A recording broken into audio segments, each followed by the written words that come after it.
All right, moving on to lesson 5.4 with solving a system of linear equations. There's going to be an issue here with some of these linear systems that we're going to encounter. So if you recall, solving a system of equations, sometimes what we'll have will be a problem that looks like what follows.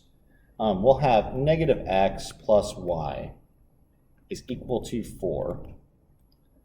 And then we're going to have x plus 3y is equal to 4, okay?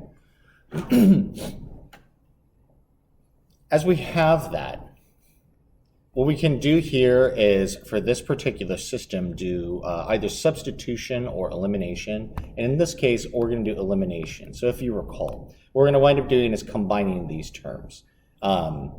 I put parentheses around it, but doesn't necessarily need it. But we're going to combine here x and negative x, which is 0, right? They cancel out. Y plus 3y will be 4y. And then 4 is going to be 8. When we solve for y, we're going to wind up getting 2. Once we have that 2, we need to plug it into either the top or the bottom. So I'm going to plug it into this bottom equation. I have x plus 3. And then I substitute my y value as 2 equal to 4. And now I'm going to solve for x. So I have x plus 6 is equal to 4, subtracting 6 from both sides.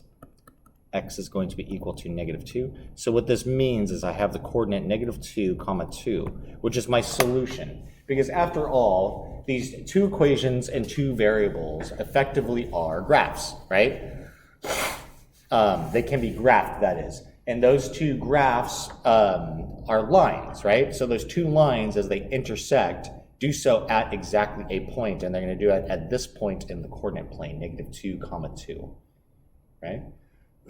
So we sometimes have some other things that come up where we can't have what looks like one of our traditional solutions, because we have to remember what it means to have a solution to a system of equations. It is a point. Well, let's take y is equal to 3x plus 2, and y is equal to 3x minus 1. Now, I'm going to show you something here, okay? So there's two things that are going to come out.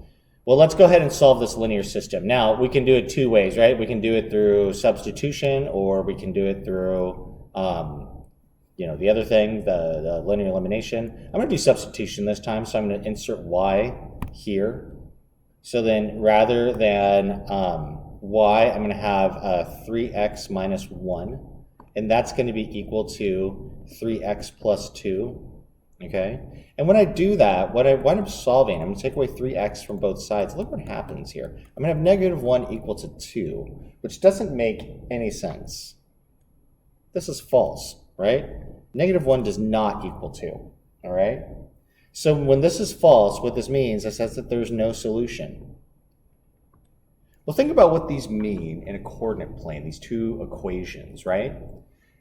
The solution means an intersection. Well, I want you to take a look at something here. We have two lines with slopes of 3, okay? So the slope for both lines is equal to 3. Therefore, that's what these 3 dots mean again. Therefore, these lines are parallel. Remember, parallel lines do not intersect, so there's no solution. No intersection, no solution, okay? Something just to keep in mind.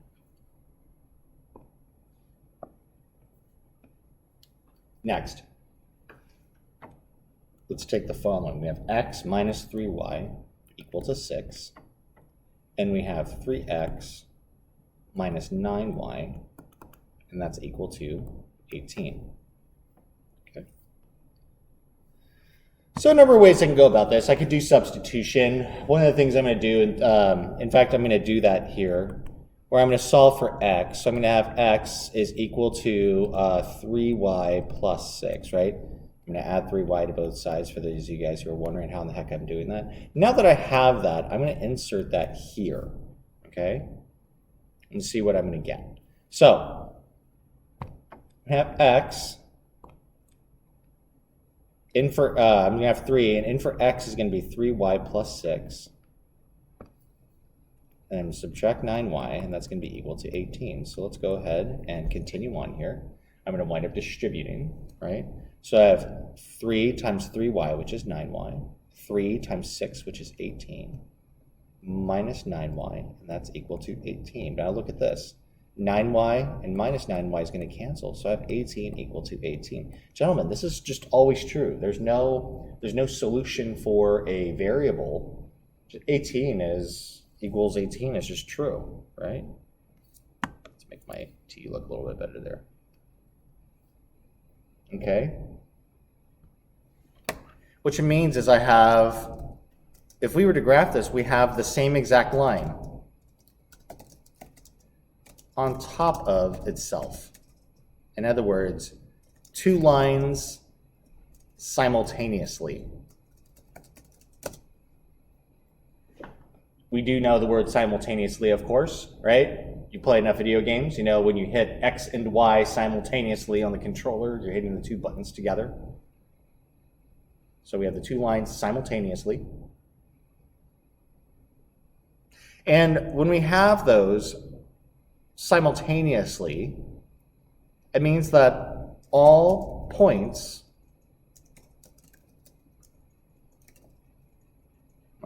points on those lines, or on that line, are solutions. Gentlemen, the answer is not infinite. It is not infinity. The answer is infinitely.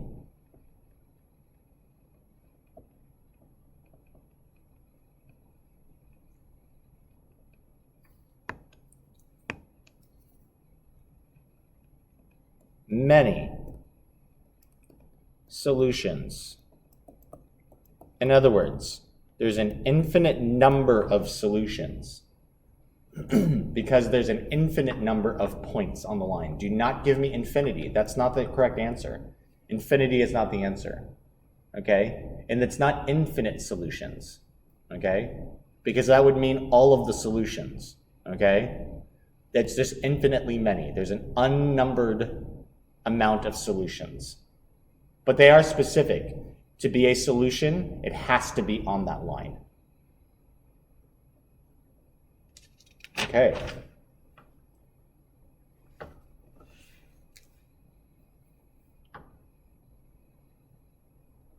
And that's all I've got for you for today. So, you're going to have to find out if something has one, no, or infinitely many solutions. We've already done one solution, though. We've done it two ways. We've solved for one solution.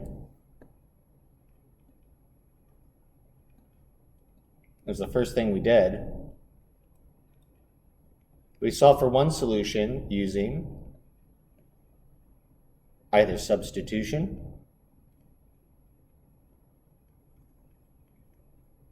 or linear elimination, also known as linear combination, right? It's when we combine the two equations and then we're trying to eliminate one variable. Once we get that variable, we plug it back in. I'm going to go ahead and post your assignment on Canvas. If you have any questions, please reach out. Good luck.